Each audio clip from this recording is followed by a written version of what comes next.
Selamat pagi, selamat datang kembali di webinar keperawatan yang diselenggarakan oleh IO Faste, Fantastic Seminar Training and Education.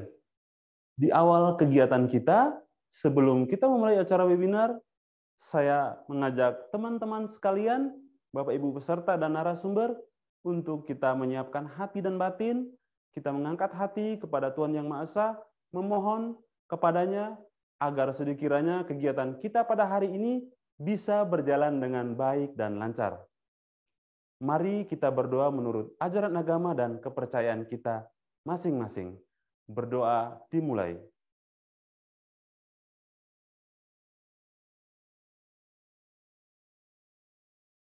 Berdoa selesai. Assalamualaikum warahmatullahi wabarakatuh. Shalom, Om Swastiastu, Namo Buddhaya, salam kebajikan. Bapak Ibu peserta webinar yang kami kasihi, puji syukur kita panjatkan kepada Tuhan Yang Maha Esa karena atas karunia-Nya kita dapat bergabung kembali dalam kegiatan webinar yang diselenggarakan oleh IO Faste dan didukung oleh sponsor dari PT Madesa. Webinar ini akan mendapatkan SKP PPNI. Sebelumnya, izinkan saya untuk memperkenalkan diri. Saya Apoteker Markus, dan pada kesempatan ini saya bertindak sebagai pembawa acara yang akan memandu jalannya kegiatan webinar kita pada hari ini. Sebelum kita mulai acara ini, izinkan saya untuk membacakan tata tertib yang perlu diketahui dan dilaksanakan oleh peserta. Yang pertama, bagi para peserta, kami sampaikan untuk tidak perlu lagi mengisi link presensi atau link kehadiran, karena panitia juga tidak mengirim link tersebut di kolom chat ataupun grup. Ketika teman-teman sudah bergabung dalam room Zoom, otomatis kehadirannya sudah terekam.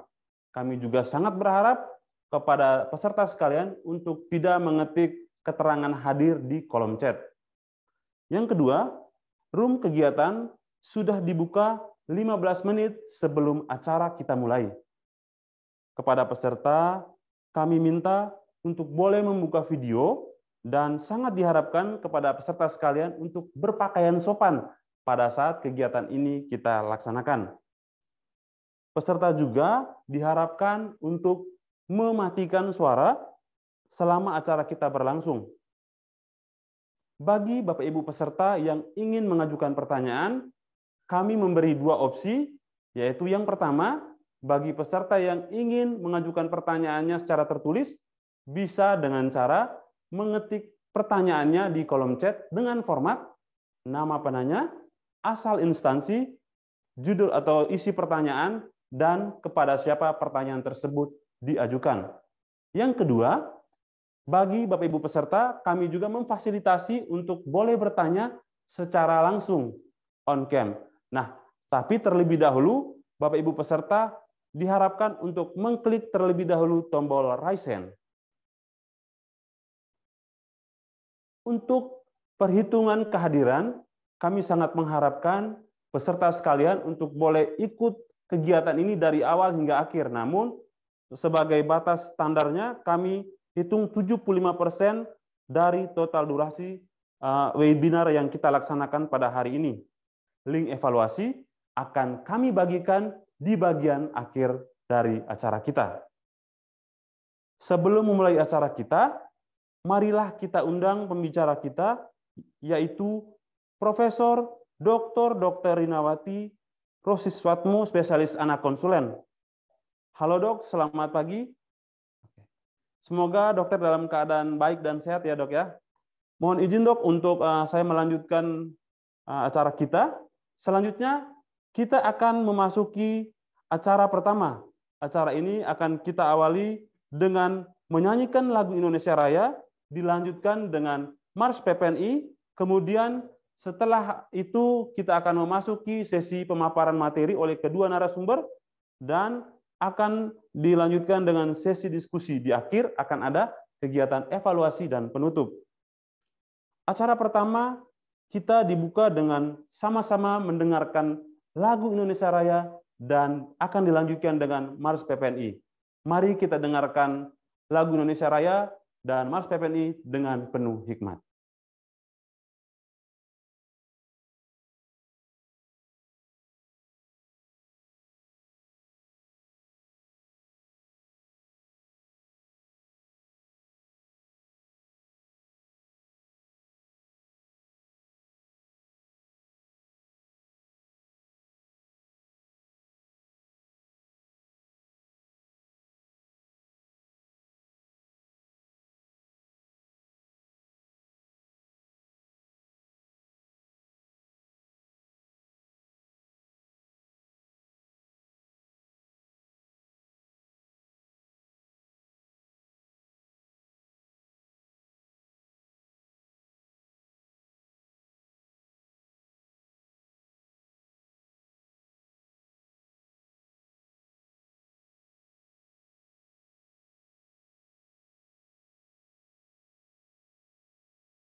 Indah nian sinar mentari, purnama datang tak terbelah. Ayo kita mantapkan hati untuk ikut webinar FASTE yang berfaedah. Selanjutnya, kita undang Profesor Rina untuk menyampaikan materinya. Selamat pagi, Prof. Apakah Prof bisa mendengar suara saya? Bisa. Jelas sekali. Jelas ya, Prof ya? Ya. Sebelum Prof menyampaikan materinya, mohon izin untuk mengingatkan waktu presentasi yang kami siapkan sebanyak 45 menit. Selanjutnya, waktu dan tempat kami persilakan. Silakan, Prof. Baik. Assalamualaikum warahmatullahi wabarakatuh. Selamat pagi, salam sejahtera buat kita semua. Terima kasih sudah mengundang saya untuk bisa berbagi di acara yang sangat penting ini. Semoga para peserta tetap sehat, kemudian juga bisa memperoleh manfaat yang besar untuk pekerjaannya nanti sehari-hari, juga untuk menolong lebih banyak pasien lagi.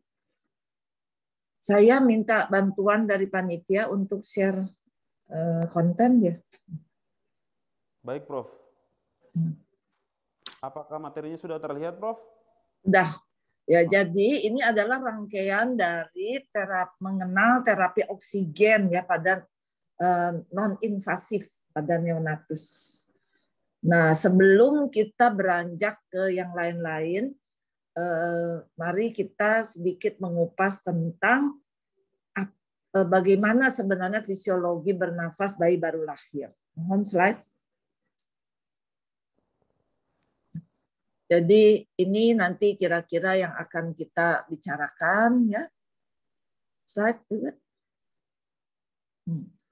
Jadi kalau berbicara tentang bayi baru lahir, ini kita selalu berhadapan dengan dua kondisi, yaitu kondisi perubahan mendasar dari kehidupan di dalam kandungan menuju keluar. Itu adalah dua kehidupan yang sangat-sangat berbeda. Nah, kehidupan di dalam kandungan itu berakhir ketika tali pusat dipotong. Jadi tidak ada lagi aliran, khususnya dalam hal ini karena kita bicara bernafas, aliran darah yang tentunya mengandung oksigen. Semuanya nanti harus dilaksanakan oleh si bayi. Slide. Perubahan apa saja sebenarnya yang terjadi pada saat lahir? Sebenarnya semua sistem itu mengalami perubahan. Tetapi di sini saya garis bawahi mengenai pernafasan dan aliran darah, ya hemodinamik. Itu berlangsung, berubahnya itu harus dalam detik. Ya, itu sebabnya kita selalu mengatakan the first golden minute. Jadi dalam 60 detik pertama, ya, bukan 60 jam, bukan 60 menit. 60 detik. 60 detik itu artinya 1 menit. Dalam 1 menit, siapapun yang menolong bayi itu dilahirkan, kalau terjadi sesuatu, harus dapat mengenali dan menolong, bukan bengong. Menolong dengan tepat. Jangan berlebihan karena itu akan membahayakan, tapi juga jangan kurang. Nanti kita akan belajar ya, selanjutnya apa yang harus disiapkan, apa yang harus ditolong. Baik, slide. Nah, ini ada dua sebenarnya yang ingin saya garis bawahi adalah perubahan pada paru dan pada tadi sirkulasi.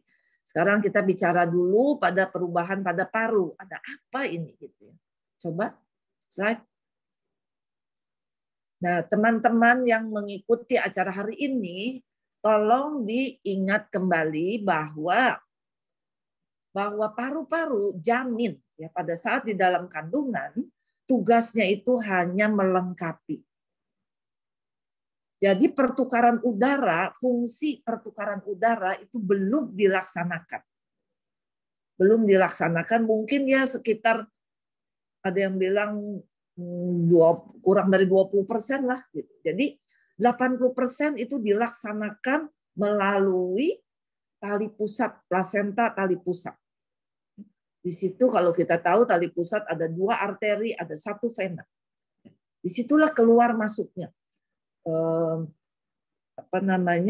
udara yang mengandung oksigen ya, masuk, kemudian udara yang mengandung CO2 dikeluarkan, bukan oleh paru-paru si janin. Jadi fokus utama pada janin yaitu mengembangkan parunya saja. Tuh, seperti lihat di sini gambar ya. Pada minggu ke-9 sudah terjadi seperti ini, minggu ke-10 sudah lengkap seperti bentuknya ya, bentuknya sudah seperti dewasa. Tapi fungsinya belum. Slide. Kita juga ingat bahwa paru-paru janin itu, bahkan janinnya sendiri itu berenang di dalam air ketuban. Paru-paru janin isinya air. Jadi jangan coba-coba menyebut bahwa, waduh bayinya keminum air ketuban. Saya bilang bukan keminum, orang bayinya tenggelam di dalam air ketuban. Saya bilang. Ya, jadi nggak ada masalah kalau air ketuban atau air di dalam paru-paru janin. Tetapi yang bermasalah adalah ketika air ketuban itu terkontaminasi oleh mekonium. Sehingga ketika air itu diserap pada saat dia mau menjelang persalinan, residunya yaitu ampas mekoniumnya ketinggalan melapisi paru-paru alveol. Nah, itu yang menjadi masalah. Jadi tolong diluruskan, jangan sekali-kali lagi bilang bahwa bayinya keminum air ketuban. Nggak ada istilah itu, gitu ya. Slide. Nah, ini kalau transisi pulmoner, ya, penyerapan cairan paru tadi saya bilang, ya. Waktu sekali lagi, waktu di dalam kehidupan janin, paru-paru janin itu isinya air. Bahkan secara keseluruhan janin itu berada di dalam air. Nah, pada saat mau lahir, otak itu memerintahkan melalui banyak sekali jalurnya ya. Otak itu perintahkan, "Hei paru, ayo kamu sekarang jangan memproduksi air ya, tetapi kamu mulai menyerap air itu." Dan air itu nanti akan diserap secara maksimal harusnya itu pada waktu persalinan pervaginal. Jadi bisa dimengerti kalau elektif tidak ada kontraksi pada saat kontraksi ya. Kan ada tuh mules gitu ya, kontraksi itu juga terjadi penyerapan cairan. Karena buat janin itu sepertinya tanda bahwa ini mau lahir. Walaupun kadang-kadang kontraksi ini terlalu dini sehingga lahir bayi prematur gitu ya. Jadi sekali lagi kontraksi itu ditandai, ditengarai oleh otak janin, oh ini mau lahir. Jadi saya harus menyerap cairan itu. Masalahnya nanti penyerapan itu sempurna atau tidak, ya tergantung. Kalau cairannya ketinggalan, itu namanya wet lung disease atau yang disebut nantinya TPN. Slide. Ya, jadi adaptasi neonatus ketika lahir, ya, untuk dia bisa napas itu tentunya ada perubahan suhu ya, dari di dalam hangat tiba-tiba dingin. Jadi jangan terlalu beda gitu. Kita mengharapkan suhu itu walaupun di ruang OK itu seharusnya sekitar rendah-rendahnya tuh 24. Jangan lebih rendah dari itu. Ada sentuhan tentunya ya, kadang-kadang hentakan jadi bikin dia nyeri, diafragma dan sebagainya. Harus diingat bahwa pernafasan bayi baru lahir itu mula-mula tidak teratur dan menggunakan otot perut. Menggunakan otot perut. Makanya nanti ini berkaitan dengan perawatan bayi baru lahir. Jangan dipakein gurita karena itu diikat. Kita menghalangi bayi mau napas. Slide. Jadi yang terjadi pada saat lahir sebenarnya tadi satu kan udah saya bilang, penyerapan cairan di paru, di alveol ya tepatnya. Nah kemudian paru itu waktu di dalam kandungan tekanannya tinggi. Dikatakan sekitar 70 sampai 110. Nah, padahal untuk napas kita normal itu dibutuhkan cuma 5 sampai 10. Artinya bayi itu juga harus menurunkan paru-paru bayi ini yang baru lahir itu harus turun gitu. Belum lagi ductus arteriosus, nanti kita akan lihat di hemodinamik ya. Itu juga harus pelan-pelan turun. Kalau ini tidak terjadi, itu akan menjadi masalah. Kadang-kadang semua 3 hal utama ini terjadi berarti ya kondisi bayinya harus prima.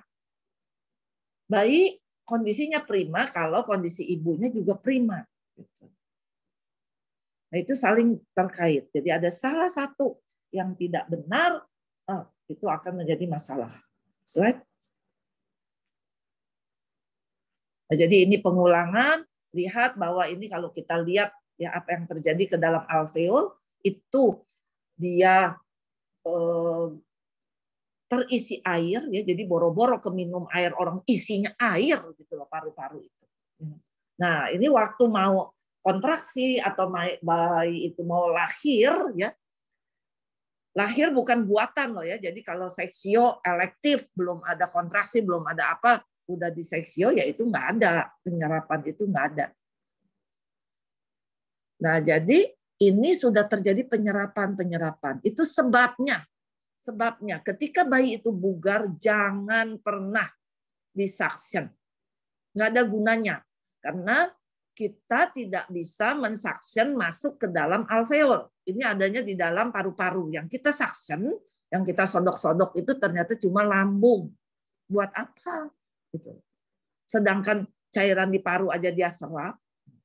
Kalau dia kayak begitu, miringkan aja ke sebelah kiri, nanti keluar sendiri. Nggak usah panik, nggak usah. Slide. Nah ini jadi sekali lagi bahwa apa yang terjadi, ya apa yang terjadi pada saat bayi itu lahir. Sekali lagi ya, diserap cairannya kan tadi, kemudian paru ini jadinya dari air berubah menjadi terisi udara. Nah, ini juga merangsang spontan. Ini untuk ventilasi supaya apa? Ventilasi itu untuk pertukaran, ya, pertukaran udara di situ. Ya kalau isinya air kan nggak bisa. Gitu. Nah, kemudian untuk perfusi ada lagi ya, yang tadi saya bilang bahwa sebenarnya paru ini tekanannya tinggi karena isi air. Sekarang kan udah isi udara kan lebih ringan. Ya, jadi turun tekanan di situ. Sehingga darah itu dari jantung kanan bisa masuk tuh. Dari jantung kanan ini biru ya. Itu yang ini terbalik mungkin dengan kita, ini jantung kanan. Yang biru itu bisa masuk ke dalam paru. Nanti diproses di paru masuk menjadi merah, masuk ke yang kiri dan diedarkan ke seluruh tubuh seperti itu. Ya. Kalau waktu janin ini nggak ada, yang biru ini nggak masuk ke dalam paru, tapi langsung beredar ke balik lagi ke ibunya. Seperti itu ya, beda sekali, nanti kita lihat. Lanjut. Nah, ini menggambarkan sebenarnya ya, tekanan itu sempat tinggi kemudian turun, sehingga ini nafas yang pertama. Ya. Ini cuma menggambarkan, coba buka videonya, tapi jangan lama-lama ya, mungkin sebentar aja. Lucu. Ya, stop aja stop. Nah ya, jadi bayi yang bugar, yang normal itu pasti fleksi tuh tangannya, bukan ekstensi ya, bukan lurus tapi tekuk, itu fleksi. Kemudian nangis ya, nangis atau nafas juga reguler, nafas gitu. Sekarang kita semua sepakat bahwa pemotongan tali pusat untuk bayi bugar seperti begini ditunda ya. Ditunda antara 30 detik sampai 60 detik. Mengapa? Karena mengizinkan darah dari ibu masuk. Karena di sini kan isi darah. Supaya nanti bayinya jangan gampang anemik gitu ya, salah satunya. Lanjut.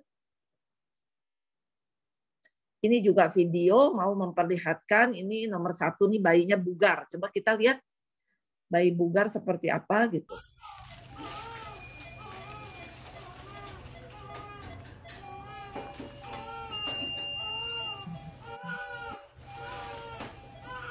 Ya. Oke. Ya, nyaman, santai gitu ya. Jadi enak banget. Ini nih begitu, tadi kan bayi baru lahir. Ini sesudah lahir dia bisa memaintain ya, menjaga nafasnya itu tetap nyaman. Ada kalanya bayi itu lahir bagus, tapi habis itu dia tidak bisa bertahan. Nah, seperti saudaranya yang gemeli kedua. Coba lihat ini.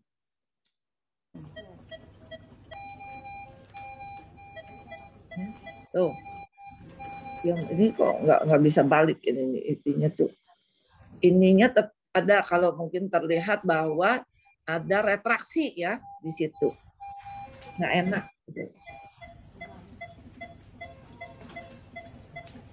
Oke, udah. Stop. Lanjut. Ini juga coba lihat.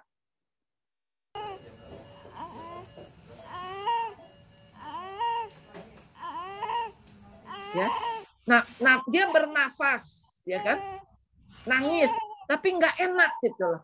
Ya, jadi bugar itu bukan cuman bayinya bisa napas, ya, bisa napas, tidak memakai otot-otot bantu tambahan. Kalau ini kayak gitu ya. Jadi hati-hati ketika mengatakan apa itu bayi bugar, bayinya bisa napas spontan, belum tentu. Bayinya nangis gitu. Nangis tapi nggak bagus kayak gitu, itu merintih namanya. Ya.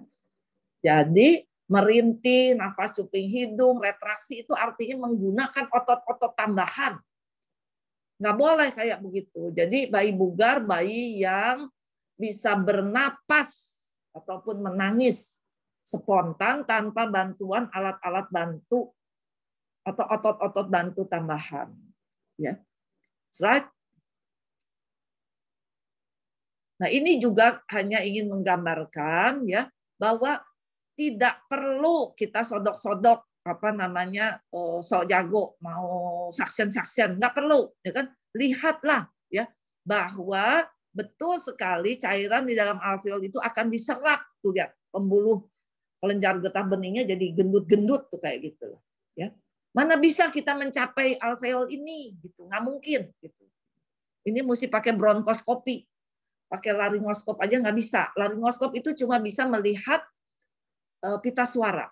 Kita tidak bisa melihat bronkus, boro-boro lagi alveol. Ya. Nah, ngapain gitu loh kita sibuk gitu. Itu sebabnya tolong diingat bahwa bayi yang bugar tidak usah disaksen. Tidak usah. Biarkan. Tapi dia napasnya glok, biarin gitu. Kalau enggak, kalau memang enggak seneng, miringin aja ke kiri, nggak usah disodok-sodok, paling pakai kasa ataupun pakai itu tuh balon yang balok itu ya diisep gitu. Jadi jangan pakai suction binding itu karena tekanannya tinggi, nggak perlu. Slide. Nah, ini hanya ingin menggambarkan ya bahwa bayi itu butuh waktu loh, butuh waktu saturasinya. Kenapa? Karena janin waktu di dalam kandungan hidup itu dengan sekitar 50-60% saturasi, bayangin 50-60%. Ketika dia lahir, jadi nggak usah buru-buru. Ya, jadi biasanya kita itu ada target 1 menit itu 60 ya. 2 menit mungkin 70, 3 menit berapa. Targetnya adalah ketika 5 menit itu harus 80 atau 85. 5 menit. Jadi menolong bayi baru lahir, yang penting kita lihat ventilasinya. Nggak usah saturasi. Jadi tolong bedakan antara saturasi itu oksigen. Jadi kalau bayi merintih, bayi retraksi, jangan sibuk naikin oksigen untuk bayi baru lahir. Karena dia butuh waktu untuk naikkan. Yang kamu harus pelototin adalah, oh ini menggunakan otot-otot bantu napas tambahan, artinya dia tidak bugar. Nah, di situ berikan tekanan positif. Entah CPAP, entah ventilasi tekanan positif, seperti begitu. Slide. Nah, sebenarnya ini menggambarkan ya bahwa bayi itu di dalam kandungan kalau terjadi masalah itu enggak seketika. Jadi bohong kalau bidan itu bilang bahwa sungguh mati demi Allah segala macam, bahwa tadi itu bagus banget, terus sekarang tiba-tiba bayinya loh kok keluar jelek, udah hijau begini ketuban. Iya tadi bagus banget, tidak mungkin. Coba lihat di sini bahwa dia itu mula-mula akan takipnu dulu, habis gitu dia apnu. Udah gitu napasnya irreguler. Baru benar-benar kalau di sini nggak dibuka juga, nggak diselesaikan, baru dia sekunder apnu. Jadi nanti waktu dikeluarkan itu dia keplek banget. Di yang primer apnu waktu dikeluarkan pun keplek. Tapi kalau dikasih ventilasi tekanan positif dia akan segera bangun. Mungkin 2 kali atau ditepok juga dia langsung bangun. Tapi yang sekunder nggak bisa.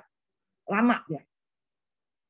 Ya, jadi di sini dibutuhkan kemampuan dari dokter kandungan ataupun bidan untuk mengenali bahwa ini sudah terjadi sesuatu atau tidak.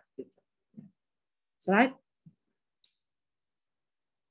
Nah, jadi simpulan dari transisi pulmoner ya di sini transisi pada paru.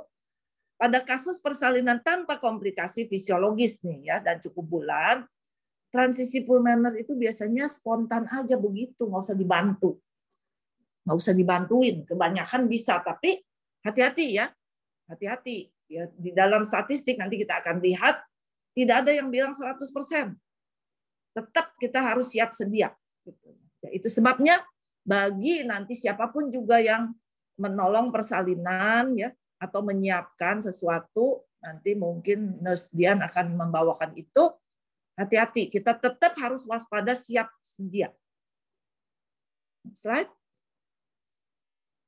Sekarang kita lihat dulu sirkulasi ya. Lanjut.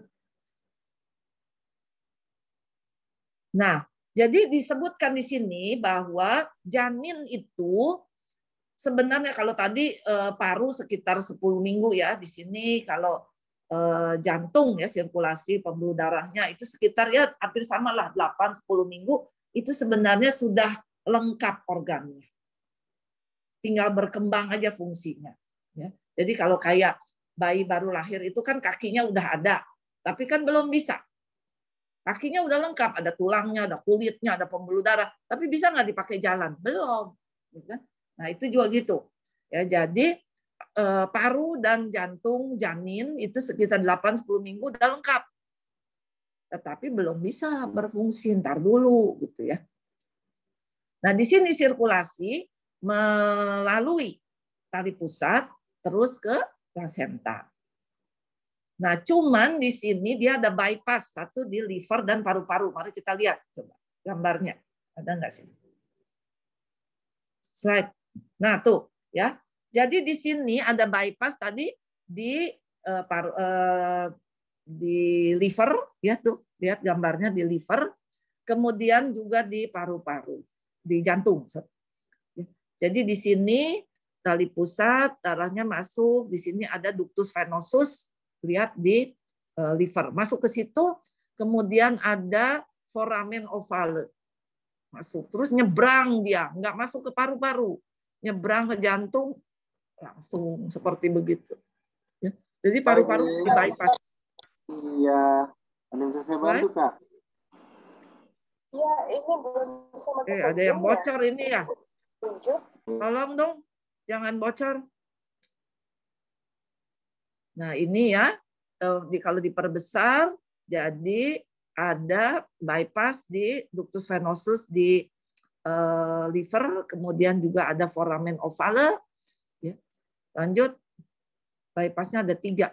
Nah ada ductus arteriosus, ya PDA. Nah, lanjut. Nah ini ductus yang 3 tadi, venosus, foramen ovale, ductus arteriosus, nanti berjalannya waktu itu harus nutup 3-3-nya. Tapi kita masih izinkan, mungkin waktu begitu lahir itu belum nutup 100%. Ya kan? Tapi sekitar 80% harus nutup. Nah jadi bisa dilihat di sini ya, yang di sebelah kiri itu ada lewat liver ya, tuh ada yang merahnya. Nanti kalau di sebelah kanan udah hilang tuh di liver, lihat nggak tuh? Yang merah udah nggak ada lagi. Kemudian tembus ke atrium kanan tuh. Itu foramen ovale, itu udah nggak ada lagi di situ, udah buntu. Kemudian di atas ada ductus arteriosus, udah nggak ada, ya tinggal segaris kecil kayak benang tipis. Itu adalah sirkulasi. Jadi beda banget ya. Kalau yang satu itu lewat plasenta, tali pusat, terus di bypass aja di 3 tempat, liver, kemudian jantung, dan pembuluh darah di luar paru, di luar jantung. Kemudian kalau sudah lahir, itu tidak ada lagi seperti itu, menjadi tertutup antara jantung, paru, situ aja. Slide. Nah, sekarang beberapa hambatan pada periode transisi. Apakah ini bisa mulus? Belum tentu. Memang kalau bayi cukup bulan, sehat, dikatakan cuma 90% jaminannya. Ada yang bilang 95%. Ya 5-10% nggak bisa, harus ditolong. Nah, kita harus siap dengan mereka yang butuh pertolongan ini. Nah, sekarang apa saja kita ulang ya. Bayi kalau mau lahir kan tadi harus diserap cairannya dari alveol. Kalau gagal, ini jadi sesek dia. Nggak terisi udara, ya oksigennya nggak cukup. Nggak bisa. Permukaan parunya nggak bisa dipakai untuk pergantian oksigen dengan CO2. Lanjut. Ada lagi ya, kalau misalkan hati-hati kalau seorang ibu hemoragik antepartum, perdarahan, ya, misalkan yang sering kali adalah plasenta letak rendah, ada perdarahan, hati-hati. Perdarahannya kalau sedikit sih mungkin nggak apa-apa, tapi kalau banyak itu jadi aliran darahnya kurang. Si ibu bisa shock, bayinya juga mungkin shock, bahkan bayi itu nggak dapat oksigen. Jadi baru saja kira-kira 2 minggu yang lalu saya ditelepon malam-malam. Prof, ini kita kedatangan di UGD, ibu plasenta letak rendah, padahal dia baru balik 2 hari yang lalu dari rumah sakit, katanya disuruh pulang. Sekarang balik lagi dengan perdarahan hebat, DJJ janin nggak kedeteksi, kayaknya sih udah meninggal katanya. Si ibunya juga syok. Tahu ketolong, tahu enggak. Masya Allah. Nah, jadi hati-hati. Yang kayak gini mungkin jadi hipotensi. Nomor 1, hipotensi syok juga. Kemudian pasti jantung janinnya juga nggak ada. Mungkin meninggal. Dan ternyata bayi ini memang meninggal. Ibunya untung bisa diselamatkan, tapi jadi histerektomi. Slide. Itu ya, hati-hati kalau ada perdarahan-perdarahan, paling tidak itu nanti cairannya kurang. Nah, di situ mungkin boleh diganti. Boleh dibolus gitu ya, boleh. Kalau yang lain jangan main bulas-bolus dulu. Nah, kalau konsentrasi oksigen rendah ya. Di sini artinya bayinya itu napasnya aja udah terengah-engah gitu ya. Ternyata saturasinya kurang. Jadi terbaca dalam 5 menit tidak bisa kembali menjadi, hati-hati tadi saya bilang ya, saturasi oksigen tuh harus dipasang kalau bayinya kurang bugar. Kita mau lihat dalam 5 menit tercapai nggak saturasi 80. Kalau tidak tercapai, itu harus kita tolong. Harus dibantu dengan oksigen, berarti mungkin pengembangan parunya juga harus dibantu. Kalau tidak, nanti terbaca bahwa kadar oksigennya rendah. Dia merasa seolah-olah kayak kehidupan di janin. Kehidupan di janin itu kan tadi saya bilang, saturasi cuma 50-60. Nah, jadi dia tidak akan relaksasi nantinya pembuluh darah di pulmoner, di antara jantung dan paru. Kaku aja begitu, diam, sama seperti waktu kondisi di dalam kandungan. Nah, ini jadinya nanti hipertensi pulmoner persisten. Tekanannya tinggi, sehingga darah yang mengandung CO2 yang biru nggak bisa masuk ke jantung. Jadi muter-muter, akhirnya jadi sianosis. Dan bayinya juga retraksi hebat. Nah, konsekuensi dari gangguan transisi itu teman-teman harus melihat apakah dia itu ventilasi, yaitu tachypnea, sianosis, ya kan, atau bahkan apnu, bisa bradikardi, bisa hipotensi, tonusnya lemah. Nah, ini membutuhkan ventilasi. Apakah kalau dia nafasnya nggak adekuat, nggak bagus, ya, atau apnu, atau cuman gasping, harus di VTP, dikasih tekanan positif, bantu buka parunya. Tapi kalau cuman retraksi doang dan sebagainya, dibuka dengan early CPAP. Bukan oksigen. Kapan oksigen itu diberikan, itu harus sesuai target. Tapi kalau memang repot, tunggu aja 5 menit. Kalau memang tidak tercapai 80 atau 85%, berarti harus dibantu. Ditambahkan oksigen. Di luar itu tidak usah. Jadi jangan pernah sekali-kali bayinya retraksi, ya kan? Yang dikasih itu oksigen. Salah. Slide. Nah, ini hanya ingin menggambarkan bahwa tadi saya bilang tidak ada jaminan 100% bahwa bayi cukup bulan, sehat, lahir spontan, bakal bagus, tidak usah bantuan apa-apa. Jangan sombong. Gitu. Karena dia bilang, ada loh, gitu loh. Ada loh, gitu ya. Tuh, 3-6% bayi itu butuh, gitu ya. 3-6%. Ya. Itu butuh untuk bantuan entah CPAP, entah VTP, ya. Nah, yang diintubasi masih sedikit, kurang dari 1%. Jadi mungkin kalau ada 1000 bayi itu cuma 1, 2, 3. Kalau decision untuk melahirkan bayinya tepat.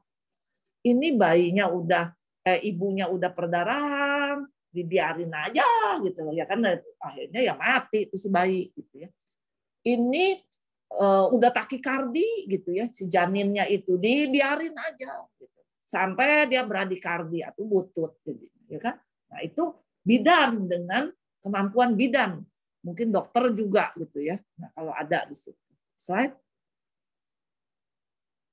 Nah, jadi di sini dibutuhkan evaluasi decision action, gitu. Lanjut. Nah, jadi sebagai simpulan dari keseluruhan, ya, perubahan pada pernafasan dan sirkulasi itu berperan penting dalam periode transisi bayi baru lahir. Tapi ingat loh ya, bukan cuma itu. Ini hitungannya detik. Ada juga yang hitungannya jam, misalkan ya. Ini udah jelas-jelas ibunya itu DM gestasional, gula darahnya nggak terkontrol.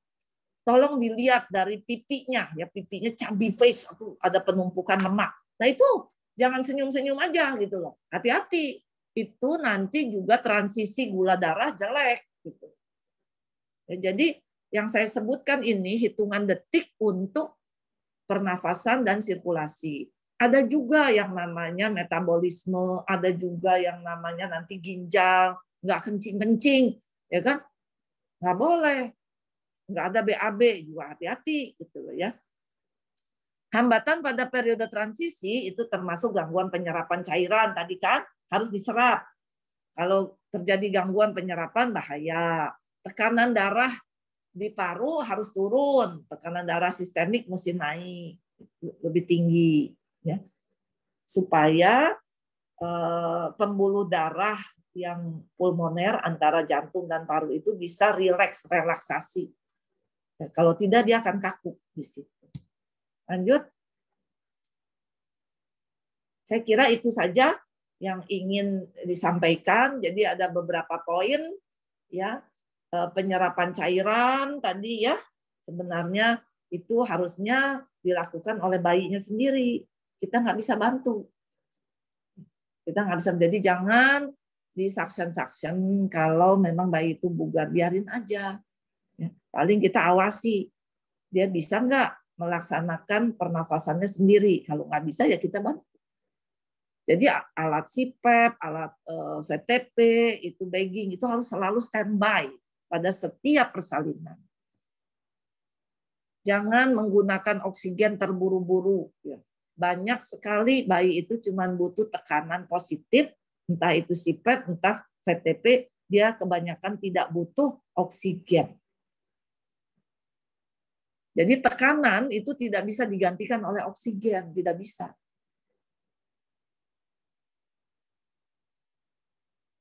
Nah, jadi yang ketiga, kita perlu siap-siap gitu. Jangan lengah mentang-mentang gitu ya kan. Wah, ini bayi cukup bulan, lahir normal, spontan. Dalam pemeriksaan kandungan juga baik-baik aja, jangan sombong ya kan. Karena 3-6% ada yang lahir ya kan? Entah kelilit tali pusat kek, entah apa kek, kejerat gitu ya. Terus jadi nggak napas. Nah, di situ kita nggak usah panik. Kita siap. Baik, saya kira ini saja yang ingin saya sampaikan. Kalau ada pertanyaan, mohon maaf, mungkin saya harus ada acara lain. Bisa disampaikan di sini. Baik, Prof. Terima kasih banyak untuk penjelasan terkait terapi pasif pada bayi baru lahir. Kita berikan aplaus yang meriah buat Prof. Rina. Terima kasih banyak, Prof. Selanjutnya kita memasuki sesi diskusi ya.